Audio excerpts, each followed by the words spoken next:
अगर इतिहास की किताबों के सबसे डरावने पन्ने को खोला जाए तो उसमें एक तारीख ऐसी मिलती है जिसे दुनिया आज भी ब्लैक डे के नाम से याद रखती है।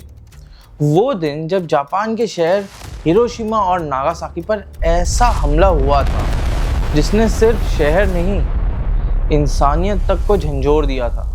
एक ही पल में लाखों जिंदगियां राख बन गई थी और दुनिया ने पहली बार समझा था कि न्यूक्लियर हथियार सिर्फ हथियार नहीं होते, वो पूरी सभ्यता को मिटा देने की ताकत रखते। लेकिन जरा सोचिए, अगर वही डरावना इतिहास आज फिर से दोहरा दिया जाए तो आज के वक्त में जब मिडिल ईस्ट में बारूद की गन पहले से ही हवा में घुली हुई है, जब ईरान और इजराइल आमने सामने खड़े हैं और दुनिया का सबसे ताकतवर देश भी इसी तकरार पर नजर टिकाए बैठा है, उसी बीच कोई एक बटन दबा दे, कोई एक छोटा सा बटन, और आसमान में उड़ जाए वो मशरूम क्लाउड जिसे देखकर पूरी दुनिया समझ जाए कि थर्ड वर्ल्ड वॉर की शुरुआत हो चुकी है। सवाल ये है, अगर ऐसा हुआ तो पहला न्यूक्लियर बॉम्ब कहाँ गिरेगा?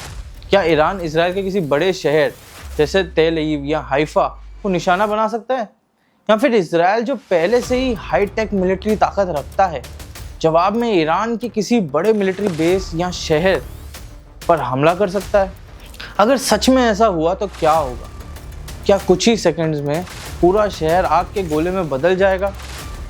क्या लाखों लोग उसी पल खत्म हो जाएंगे और जो बचेंगे उन्हें सालों तक रेडिएशन की सजा भुगतनी पड़ेगी? क्या मिडिल ईस्ट की ये लड़ाई अचानक पूरी दुनिया को अपनी चपेट में ले लेगी? क्योंकि इतिहास हमें बताता है कि न्यूक्लियर हमला सिर्फ दो देशों की लड़ाई नहीं रहता, वो पूरी दुनिया का फ्यूचर बदल देता है। और इसी वजह से आज जब ईरान और इजराइल के बीच टेंशन हर दिन बढ़ता जा रहा है, दुनिया के कई एक्सपर्ट्स एक ही डरावना सवाल पूछ रहे हैं, अगर हालात और बिगड़ जाए, अगर किसी ने गुस्से में वो आखिरी फैसला ले लिया, तो क्या दुनिया एक और ब्लैक डे देखने वाली है?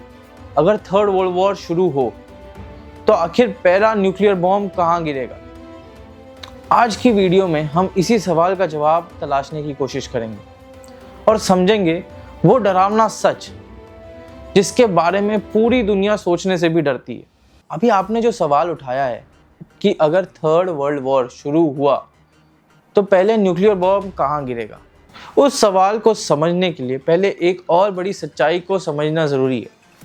क्योंकि दुनिया में कोई भी देश यूं ही न्यूक्लियर वॉर की बात नहीं करता। इसके पीछे ताकत, पॉलिटिक्स, टेक्नोलॉजी और स्ट्रैटेजी का पूरा खेल होता है। और इस वक्त जिस तकरार को लेकर पूरी दुनिया सबसे ज़्यादा चिंतित है वो है ईरान और इजराइल का टकराव। दो ऐसे देश जो भले ही आमने सामने बॉर्डर शेयर नहीं करते, लेकिन दुश्मनी ऐसी है जैसे दोनों एक ही मैदान में खड़े हो। सालों से दोनों के बीच टेंशन है, इल्ज़ाम जवाब इल्ज़ाम, सीक्रेट ऑपरेशन, साइबर अटैक्स और मिसाइल्स की धमकियाँ, ये सब इस रिश्ते का हिस्सा बन चुका है। लेकिन सवाल वही है, अगर हालात और बिगड़ जाए तो असल में ताकत किसके पास ज़्यादा है? पहले बात करते हैं इजराइल की। मिडिल ईस्ट को एक ऐसा छोटा सा देश जिसका पॉपुलेशन कई बड़े देशों से काफ़ी कम है, लेकिन मिलिट्री पावर के मामले में इजराइल दुनिया की सबसे एडवांस आर्मीज में गिना जाता है। इजराइल के पास हाईटेक टेक्नोलॉजी, मॉडर्न वेपन्स और बहुत ही ट्रेंड आर्मी है। इजराइल की सबसे बड़ी ताकत उसकी एयरफोर्स मानी जाती है।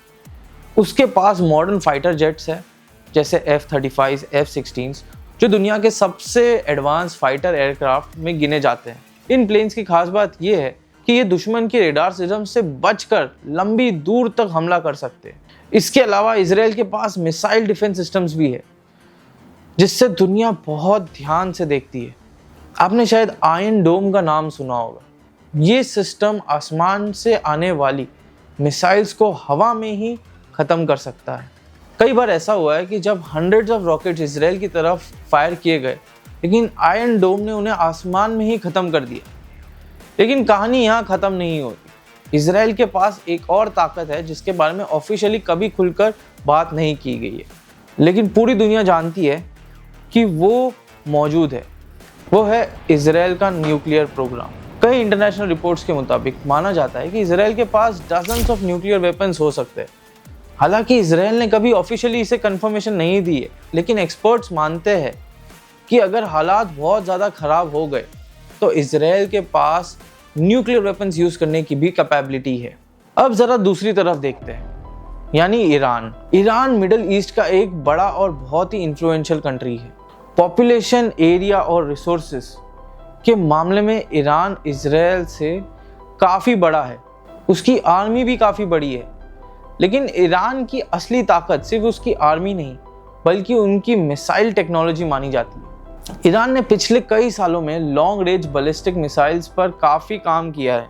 ऐसी मिसाइल जो हज़ारों किलोमीटर दूर तक जा सकती है।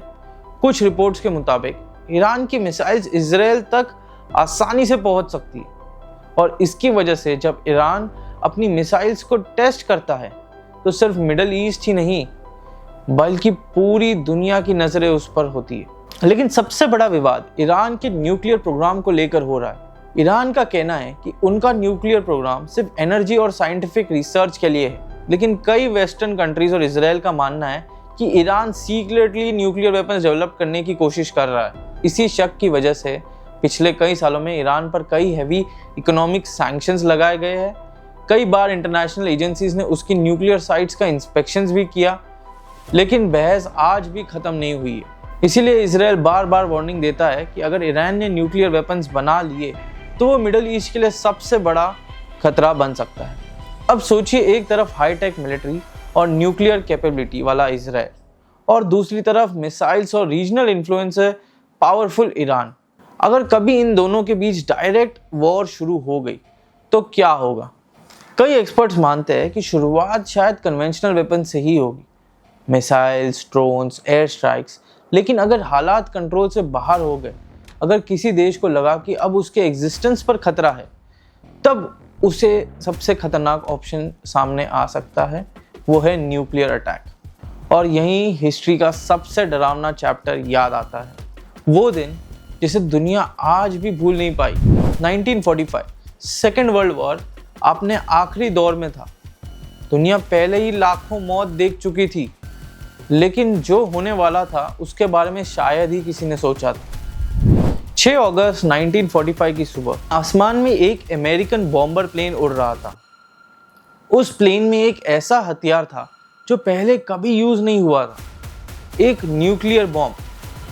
कुछ ही पल बाद वो बॉम्ब हिरोशिमा पर गिरा, और फिर जो हुआ उसने पूरी दुनिया को हिला दिया। एक तेज चमक, इतनी तेज कि कई लोगों की आंखें उसी पल चली गई। उसके बाद एक भयानक ब्लास्ट, और फिर आसमान में उठा एक मशरूम क्लाउड। कुछ ही सेकंड्स में पूरा शहर आग के समुंदर में बदल गया। हजारों लोग उसी पल मर गए। कई लोग जिंदा थे, लेकिन इतनी बुरी तरीके से जल चुके थे कि किसी को पहचानना मुश्किल था। और फिर शुरू हुआ रेडिएशन का कहर, जो सालों तक लोगों को मारते रहा। लेकिन दुख की बात यह है कि ट्रेजेडी यहीं ख़त्म नहीं हुई। सिर्फ 3 दिन बाद 9 अगस्त 1945 को जापान के एक और शहर में नागासाकी पर दूसरा न्यूक्लियर बॉम्ब गिरा दिया गया। दुनिया ने पहली बार देखा कि एक ही वेपन पूरी सिविलाइजेशन को कैसे तबाह कर सकता है। लाखों लोगों की मौत, पीढ़ियों तक चलने वाली बीमारियां, और एक ऐसा जख्म जो आज भी हिस्ट्री में दर्ज है। इसी की वजह से लोग उस दौर को जापान का ब्लैक डे कहते हैं। और इसीलिए जब भी दुनिया में न्यूक्लियर वेपन्स की बात होती है तो हिरोशिमा और नागासाकी की याद अपने आप सामने आ जाती है। अब ज़रा सोचिए, अगर वही घटना आज के दौर में दोबारा हो जाए, अगर आज के हाईटेक वेपन्स के ज़माने में जब मिसाइल्स कुछ ही मिनट्स में हज़ारों किलोमीटर का सफ़र तय कर सकती है, अगर किसी ने सच में न्यूक्लियर बटन दबा दिया तो क्या होगा? क्या मिडिल ईस्ट का कोई शहर हिरोशिमा की तरह जल उठेगा? क्या तेल अवीव या तेहरान किसी दिन हिस्ट्री के उन्हीं काले पन्नों में लिखे जा सकते हैं? अगर ऐसा हुआ तो क्या ये सिर्फ 2 देशों की लड़ाई रहेगी, या ये पूरी दुनिया में आग खींचती चली जाएगी? वही सवाल है जो आज के एक्सपर्ट्स और स्ट्रैटेजी एनालिस्ट पूछ रहे हैं। क्योंकि अगर ईरान और इजराइल के बीच न्यूक्लियर कन्फ्रंटेशन हुआ तो उसके इफेक्ट सिर्फ मिडिल ईस्ट तक नहीं लिमिटेड रहे, उसका असर पूरी दुनिया महसूस करेगी। लेकिन असली सवाल अभी बाकी है। अगर सच में हालात इतने बिगड़ जाए, अगर किसी ने वो आखिरी फैसला ले लिया, तो सबसे पहले क्या होगा? पहला ब्लास्ट कहाँ होगा, और उसके बाद अगले घंटों में दुनिया कैसी दिखेगी? यही समझाने के लिए अब हमें उन पॉसिबल सिनेरियोज को देखना होगा जिनसे एक्सपर्ट सबसे ज़्यादा डरते। और शायद वही जगह है जहाँ से कहानी और भी ज़्यादा खतरनाक मोड़ ले लेती है। लेकिन अब उसी सवाल की तरफ लौटते हैं जो इस पूरी कहानी का सबसे डरावना हिस्सा है। अगर कभी हालात इतने बिगड़ जाए कि किसी ने सच में न्यूक्लियर बटन दबा दिया तो उसके बाद क्या होगा? ये सवाल सिर्फ आम लोगों का नहीं है। दुनिया भर के मिलिट्री एक्सपर्ट, स्ट्रैटेजी एनालिस्ट और साइंटिस्ट इसी बात पर सालों से चर्चा करते रहे, क्योंकि न्यूक्लियर वेपन्स कोई आम बॉम्ब नहीं है। उनका असर सिर्फ उस जगह तक सीमित नहीं रहता जहां वो गिरते हैं। उनका असर हवा, पानी, मिट्टी और इंसान की आने वाली पीढ़ियों तक फैल जाता है। मान लीजिए किसी दिन अचानक खबर आती है कि ईरान और इजराइल के बीच वॉर पूरी तरह भड़क चुका है। पहले कुछ दिन तक दोनों देश कन्वेंशनल वेपन से लड़ते रहे, मिसाइल्स फायर होती रही, ड्रोन्स से अटैक होता रहा, एयर स्ट्राइक्स होती रही। लेकिन फिर हालात इतने ख़राब हो जाते हैं कि एक साइड को लगता है कि अब उसके पास आखिरी ऑप्शन एक ही बचा है, न्यूक्लियर अटैक। और अगर ऐसा हुआ तो सबसे पहले क्या होगा? सबसे पहले आसमान में एक मिसाइल लॉन्च होगी। मॉडर्न बैलिस्टिक मिसाइल इतनी तेज़ होती है कि वो कुछ ही मिनट्स में हंड्रेड्स और थाउजेंड्स ऑफ किलोमीटर का फैसला तय कर लेती है। अगर मिसाइल्स में न्यूक्लियर वॉरहेड लगा हो तो उसका टारगेट किसी बड़े शहर, मिलिट्री बेस या इंडस्ट्रियल सेंटर को बनाया जा सकता है। मान लीजिए टारगेट तेल अवीव है, जो इजराइल का सबसे बड़ा इकोनॉमिक और टेक्नोलॉजिकल हब माना जाता है। जैसे ही मिसाइल अपने टारगेट के करीब पहुंचेगी, कुछ सेकंड बाद आसमान में एक बहुत तेज़ फ्लैश दिखेगा, इतनी तेज़ कि कुछ पल के लिए आसमान बिल्कुल सफ़ेद हो जाएगा। और फिर एक भयानक ब्लास्ट। उस ब्लास्ट की ताकत इतनी ज़्यादा होगी कि कई किलोमीटर के एरिया में मौजूद बिल्डिंग्स पल भर में गिर सकती है, सड़कें फट सकती है, गाड़ियाँ उलट सकती है और हज़ारों लोग उसी पल में मर जाते हैं। लेकिन असली तबाही सिर्फ ब्लास्ट से नहीं होती। ब्लास्ट के बाद एक भयंकर हीट वेव फैलती है, इतनी ज़्यादा गर्मी कि इंसान के जिस्म सेकंड्स में जल सकता है। कई लोग जो ब्लास्ट से बच भी जाए वो इस हीट से बुरी तरह से जल जाते हैं। और फिर आता है तीसरा फेज, रेडिएशन। न्यूक्लियर एक्सप्लोजन के बाद रेडियो एक्टिव पार्टिकल्स फैल जाते हैं। ये पार्टिकल्स हवा के साथ बहुत दूर तक जा सकते हैं, कभी कभी 100-200 किलोमीटर तक भी जा सकते हैं। जो लोग उस वक्त उस एरिया में मौजूद होते हैं उन्हें रेडिएशन सिकनेस का खतरा हो सकता है। लेकिन कहानी यहाँ पे ख़त्म नहीं होती। जैसे ही दुनिया को पता चलेगा कि न्यूक्लियर अटैक हो चुका है, इंटरनेशनल लेवल पर पैनिक फैल जाएगी। न्यूक्लियर अटैक का मतलब होता है कि हालात बहुत ही खतरनाक स्टेज पर पहुंच चुके हैं। अगर ईरान ने इजराइल पर हमला किया तो इजराइल रिटेलिएशन वॉर कर सकता है, और इजराइल के पास भी ऐसे वेपन्स की पॉसिबिलिटी मानी जाती है जो बहुत ज़्यादा डिस्ट्रक्टिव हो सकते हैं। यानी कुछ ही घंटों में दूसरा अटैक हो सकता है। और अगर ऐसा हुआ तो मिडिल ईस्ट के कई शहर खतरे में आ सकते हैं। तेहरान, हाइफा, तेलीव जैसे बड़े शहर अचानक से वॉर के सेंटर में आ सकते हैं। लेकिन सबसे बड़ा खतरा तब पैदा होगा जब दुनिया के सबसे बड़े देश इस टकराव में शामिल हो जाएंगे, क्योंकि इजराइल को लंबे समय से अमेरिका का सपोर्ट मिलता रहा है और इजराइल पर बड़ा अटैक हुआ तो यूनाइटेड स्टेट्स रिएक्शन दे सकता है। दूसरी तरफ मिडिल ईस्ट की पॉलिटिक्स में कई ऐसे देश हैं कि ईरान के करीब माने जाते हैं। यानी ये कॉन्फ्लिक्ट धीरे धीरे दो देशों की लड़ाई नहीं रहेगी, ये कई कंट्रीज़ को अपनी तरफ खींच सकता है। और वही स्टेज होती है जिससे लोग थर्ड वर्ल्ड वॉर का शुरुआती फेज़ मानते हैं। अब ज़रा इमेजिन कीजिए, अगर दुनिया के कई देश एक साथ वॉर में उतर जाए और उनके पास न्यूक्लियर वेपन्स भी हो तो क्या होगा? कई साइंटिस्ट ने इस सवाल पर रिसर्च की। कुछ रिपोर्ट्स के मुताबिक अगर दुनिया में लार्ज स्केल न्यूक्लियर वॉर हुआ तो सिर्फ ब्लास्ट से ही करोड़ों लोग मर जाएंगे। लेकिन उससे भी बड़ा खतरा होगा न्यूक्लियर विंटर का। न्यूक्लियर एक्सप्लोजन्स के बाद बहुत ज़्यादा धुआं और राख आसमान में फैल सकती है, और ये धुआं अर्थ के एटमॉस्फेयर में फैल जाएगा तो सनलाइट कम हो सकती है, टेम्परेचर गिर सकता है और जो सारी फसलें हैं वो सब खराब हो सकती है। यानी सिर्फ वॉर जोन ही नहीं बल्कि पूरी दुनिया के लोग इसका असर महसूस कर सकते हैं। इसीलिए कई एक्सपर्ट्स कहते हैं कि न्यूक्लियर वॉर में असली जीत किसी की नहीं हो सकती, इसमें सिर्फ हार होती है, इंसानियत की हार। लेकिन थोड़ी राहत की बात यह है कि दुनिया के कई देश जानते हैं कि न्यूक्लियर वेपन्स कितने खतरनाक होते हैं। इसीलिए कई इंटरनेशनल एग्रीमेंट्स बनाए गए हैं ताकि इसका इस्तेमाल रोका जा सके। फिर भी टेंशन और पॉलिटिक्स की दुनिया में खतरा पूरी तरह से ख़त्म नहीं हुआ है। ईरान और इजराइल के बीच बढ़ता टेंशन कई बार दुनिया को एक याद दिलाता है कि अगर डिप्लोमेसी और समझदारी काम नहीं आई तो हालात बहुत ही खतरनाक मोड़ ले सकते हैं। लेकिन उम्मीद हमेशा ये रहती है कि हिस्ट्री की सबसे बड़ी गलतियाँ दोबारा रिपीट ना हो, क्योंकि हिरोशिमा और नागासाकी हमें यही सिखाते हैं कि एक पल का फैसला पूरे ह्यूमन सिविलाइजेशन को बदल सकता है। और इसीलिए शायद दुनिया आज भी उस बटन से सबसे ज़्यादा डरती है जिसे दबाने में सिर्फ 1 सेकंड लगता है, लेकिन उसका असर सदियों तक चल सकता है। और यही वो सच है जो हमें बार बार याद दिलाता है कि वॉर की सबसे बड़ी कीमत हमेशा आम लोग ही चुकाते हैं। इसीलिए आज जब दुनिया में कई हिस्सों में टेंशन बढ़ रहा है तो सबसे बड़ी उम्मीद यही है कि इंसानियत ताकत से नहीं समझदारी से जीते। क्योंकि अगर थर्ड वर्ल्ड वॉर सच में शुरू हुआ तो शायद हिस्ट्री हमें माफ़ नहीं करेगी। और अब जरा उस पल की कल्पना कीजिए जो शायद इंसानियत के इतिहास का सबसे खतरनाक पल बन सकता है। मान लीजिए दुनिया के किसी कोने में अचानक से अलार्म बजता है, किसी मिलिट्री रेडार के स्क्रीन पर एक बहुत तेज स्पीड से मिसाइल दिखाई देती है। कुछ ही सेकंड्स में कंफर्मेशन हो जाता है कि ये कोई आम मिसाइल नहीं है, बल्कि एक न्यूक्लियर वॉरहेड लेकर उड़ रही बैलिस्टिक मिसाइल है। उस पल से दुनिया की घड़ी जैसे अचानक तेज चलने लगती है। अगर ईरान और इजराइल के बीच कभी ऐसा हमला हुआ तो सबसे पहले जो चीज़ होगी वो है डिटेक्शन। आज की दुनिया में कई देशों के पास ऐसे रेडार सैटेलाइट सिस्टम्स है जो आसमान में चलाई गई मिसाइल्स को कुछ ही सेकंड्स में पकड़ लेते हैं। अमेरिका, रशिया और कई दूसरे देशों की सैटेलाइट्स लगातार अर्थ की मॉनिटरिंग करते रहती है।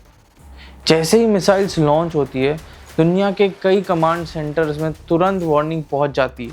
अब शुरू होता है सबसे खतरनाक वक्त, क्योंकि न्यूक्लियर मिसाइल्स की स्पीड इतनी ज़्यादा होती है कि कई बार उन्हें अपने टारगेट तक पहुंचने में से 10 से 15 मिनट लगते हैं। यानी किसी देश के पास रिस्पॉन्स देने के लिए बहुत कम वक्त होता है। अगर मिसाइल्स इजराइल की तरफ जा रही है तो सबसे पहले इजराइल का एयर डिफेंस सिस्टम एक्टिवेट हो जाएगा, आयरन डोम। डेविड स्लिंग और एरो मिसाइल डिफेंस सिस्टम जैसे सिस्टम्स तुरंत एक्टिव हो जाते हैं। इनका काम होता है कि आसमान से आने वाली मिसाइल्स को इंटरसेप्ट करके डिस्ट्रॉय करना। लेकिन सच ये भी है कि न्यूक्लियर बैलिस्टिक मिसाइल को रोकना बहुत मुश्किल होता है, क्योंकि ये बहुत तेज़ होती है और कई बार इनके साथ डमी वॉर हेड्स भी छोड़े जाते हैं ताकि डिफेंस सिस्टम्स कंफ्यूज ही हो जाए कि कौन सी मिसाइल कौन सी है। अगर मिसाइल्स अपने टारगेट तक पहुंच गई तो उसके बाद जो होगा वो पूरी दुनिया के लिए एक शॉक होगा। एक तेज चमक, फिर एक भयानक ब्लास्ट और आसमान में उठता हुआ मशरूम क्लाउड। कुछ ही मिनट्स में पूरी दुनिया के टीवी चैनल्स, न्यूज़ एजेंसीज और सोशल मीडिया पर यह खबर फैल जाएगी, न्यूक्लियर अटैक हो चुका है। उस पल से दुनिया का माहौल पूरी तरह बदल जाएगा। स्टॉक मार्केट गिर सकते हैं, कई कंट्रीज अपना एयर स्पेस बंद कर सकती है, दुनिया के कई देशों की आर्मीज हाई अलर्ट पर आ सकती है। लेकिन असली सवाल तब उठा है, अब आगे क्या होगा? अगर ईरान ने हमला किया तो क्या इजराइल जवाबी हमला करेगा? कई एक्सपर्ट्स मानते हैं कि इजराइल के मिलिट्री स्ट्रैटेजी में एक प्रिंसिपल है, अगर देश के एग्जिस्टेंस पर खतरा हुआ तो जवाब बहुत सख्त हो सकता है, यानी रिटेलिएशन पॉसिबल है। और अगर जवाब आया तो हालात कुछ ही घंटों में और भी ज़्यादा खतरनाक हो सकते हैं। अब इस कहानी में तीसरा प्लेयर भी एंट्री कर सकता है, वो है अमेरिका। अमेरिका लंबे समय से इजराइल के सबसे क्लोज एलाई रहा है। अगर इजराइल पर बड़ा अटैक हुआ तो अमेरिका की मिलिट्री और पॉलिटिकल रिएक्शन दे सकता है। अमेरिका नेवी पहले से ही मिडल ईस्ट के कई हिस्सों में मौजूद रहती है। एयरक्राफ्ट कैरियर्स, वॉरशिप्स और एयरबेसिस इस रीजन में एक्टिव रहते हैं। अगर अमेरिका सीधा वॉर में उतर गया तो कॉन्फ्लिक्ट का स्कोप अचानक बहुत बड़ा हो सकता है। और दूसरी तरफ दुनिया के बड़े देश भी इस सिचुएशन को बहुत ध्यान से देखेंगे। रशिया और चाइना जैसे देश भी इस पूरे क्राइसिस पर नज़र रखेंगे, क्योंकि मिडिल ईस्ट की पॉलिटिक्स और ग्लोबल पावर बैलेंस आपस में जुड़े हुए हैं। यानी कुछ ही घंटों में ये कॉन्फ्लिक्ट एक रीजनल वॉर से बढ़कर ग्लोबल क्राइसिस बन सकता है। अब ज़रा सोचिए, अगर एक से ज़्यादा न्यूक्लियर अटैक्स हो जाए तो क्या होगा। साइंटिस्ट के मुताबिक है कई बड़े न्यूक्लियर एक्सप्लोजन्स अर्थ के एटमॉस्फेयर में बहुत ज़्यादा धुआं और धूल फैला सकते हैं। अगर ये धुआं एटमॉस्फेयर के ऊपर तक पहुंच गया तो सनलाइट कम हो सकती है। इसी पॉसिबिलिटी को कई साइंटिस्ट न्यूक्लियर विंटर कहते हैं। ऐसी सिचुएशन में टेम्परेचर गिर सकता है, क्रॉप्स खराब हो सकती है और कई कंट्रीज़ में फूड क्राइसिस पैदा हो सकती है। यानी वॉर चाहे किसी एक रीजन में शुरू हो पर उसका असर पूरी दुनिया महसूस करेगी। और इसी वजह से दुनिया के कई साइंटिस्ट और लीडर्स बार बार वार्निंग देते रहे हैं कि न्यूक्लियर वेपन्स का यूज़ ह्यूमन सिविलाइजेशन के लिए सबसे बड़ा खतरा बन सकता है। लेकिन एक और सवाल है जो अक्सर पूछा जाता है कि अगर कभी थर्ड वर्ल्ड वॉर शुरू हुआ तो पहला न्यूक्लियर बॉम्ब कहाँ गिरेगा। सच्चाई ये है कि इसका जवाब किसी के पास पूरी सर्टेनिटी के साथ नहीं है, क्योंकि वॉर में डिसीजन कई बार बहुत जल्दी और एक्सट्रीम टेंशन में लिए जाते हैं।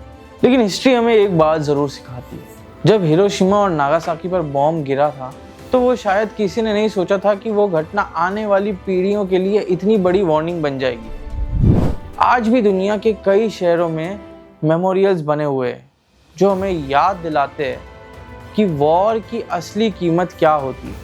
और शायद इसी वजह से जब भी दुनिया में टेंशन बढ़ता है तो लाखों लोग यही दुआ करते हैं कि इंसानियत की हिस्ट्री की सबसे बड़ी गलती को दोबारा से नहीं दोहराया जाए, क्योंकि न्यूक्लियर वॉर में जीत किसी की नहीं हो सकती, उसमें सिर्फ हार होती है शहरों की, लोगों की और इंसानियत की। और शायद इसीलिए पूरी दुनिया उस बटन से सबसे ज़्यादा डरती है जिसे दबाने में सिर्फ एक सेकंड लगता है, लेकिन उसका असर पीढ़ियों तक चलता है। और शायद यही कहानी का सबसे बड़ा सच है। लेकिन अब सबसे डरावने सिनेरियो की तरफ बढ़ते हैं, जिसके बारे में सोचते ही एक्सपर्ट्स की आवाज़ धीमी पड़ जाती है। क्योंकि अगर न्यूक्लियर वेपन का इस्तेमाल एक बार हो गया तो सबसे बड़ा खतरा सिर्फ एक ब्लास्ट का नहीं होता, सबसे बड़ा खतरा होता है चेन रिएक्शन जैसे अटैक्स के सीरीज़ का। मान लीजिए किसी वजह से पहला न्यूक्लियर अटैक हो चुका है, दुनिया अभी उस शौक से उभर नहीं पाई है। टीवी चैनल्स पर मशरूम क्लाउड की तस्वीरें घूम रही है, लोगों में डर और अफरा तफरी है, और उसी वक्त दूसरा देश जवाबी हमला करने का फैसला ले लेता है। अब एक के बाद एक मिसाइल्स लॉन्च की जाती है। अगर ऐसा हुआ तो मिडिल ईस्ट के सबसे बड़े शहर हिस्ट्री के अचानक सबसे खतरनाक वॉर के सेंटर बन सकते हैं। तेलीव, हाइफा, तेहरान, इस्फान, शेरास, ऐसे शहर जो लाखों लोगों की ज़िंदगी से भरे हुए हैं, कुछ ही मिनट में तबाही के मैदान बन सकते हैं। न्यूक्लियर ब्लास्ट की पावर इतनी ज़्यादा होती है कि कई किलोमीटर्स तक बिल्डिंग पल भर में ही गिर सकती है। सड़कें, पुल, हॉस्पिटल, स्कूल्स, सब कुछ मिट्टी में मिल सकता है। लेकिन असली ट्रेजेडी सिर्फ उस पल में नहीं होती। ब्लास्ट के बाद शुरू होता है रेडिएशन का लंबा दौर। हवा में फैलाए रेडियो एक्टिव पार्टिकल्स कई दिनों तक ज़मीन पर गिरे रहते हैं। कई लोग जो शुरू में बच जाते हैं वो बाद में सीरियस डिजीज़ेस का शिकार बनने लग जाते हैं। कई सालों तक कैंसर, जेनेटिक प्रॉब्लम्स और दूसरी हेल्थ इश्यूज लोगों को अफेक्ट करती रहती है। लेकिन अगर कोई न्यूक्लियर ब्लास्ट हो जाए तो असर सिर्फ शहरों तक सीमित नहीं रहता। साइंटिस्ट के मुताबिक अगर दुनिया के किसी हिस्से में लार्ज स्केल न्यूक्लियर एक्सप्लोजन्स हुए तो एटमॉस्फेयर में बहुत ज़्यादा स्मोक और ऐश फैल सकती है। ये धुआं धीरे धीरे अर्थ के अपर एटमॉस्फेयर तक पहुंच सकता है। अगर ऐसा हुआ तो सनलाइट ज़मीन तक कम पहुंच पाएगी, टेम्परेचर गिर सकते हैं, क्रॉप्स खराब हो सकते हैं। कई साइंटिस्ट इसे न्यूक्लियर विंटर की पॉसिबिलिटी कहते हैं, यानी एक ऐसा दौर जहां वॉर खत्म होने के बाद भी दुनिया लंबे समय तक उसके असर से जूझती रहे। जरा इमेजिन करिए कि अगर दुनिया के कई हिस्सों में फासला खराब हो जाए तो क्या होगा। फूड क्राइसिस पड़ सकता है, कई देश में महंगाई तेज़ी से बढ़ सकती है, दुनिया की इकोनॉमी हिल सकती है। मिडिल ईस्ट की एक और ख़ास बात है, यहाँ दुनिया के सबसे बड़े ऑयल रिजर्व्स मौजूद है। अगर इस रीजन में बड़ा वॉर हुआ तो ऑयल सप्लाई भी अफेक्ट हो सकती है, और अगर ऑयल सप्लाई रुक गई तो उसका असर दुनिया के लगभग हर देश में पड़ेगा। फ्यूल महंगा हो जाएगा, ट्रांसपोर्ट महंगा हो जाएगा और इसका असर रोजमर्रा की जिंदगी तक पहुंच सकता है।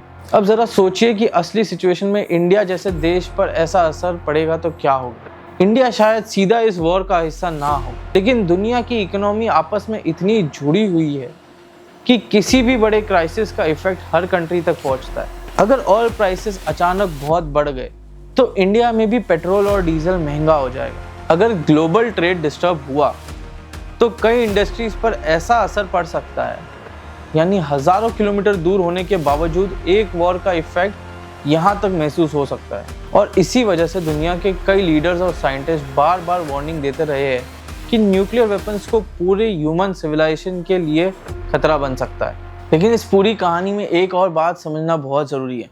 हिस्ट्री सिर्फ डराने के लिए नहीं होती, बल्कि सिखाने के लिए भी होती है। जब हिरोशिमा और नागासाकी पर बॉम्ब गिरे तब दुनिया ने पहली बार समझा था कि इंसान ने ऐसी ताकत बना ली है जो खुद इंसानियत को ही ख़त्म कर सकती है। उस दिन के बाद कई देशों ने कोशिश की कि ऐसे वेपन्स का यूज़ दोबारा ना हो।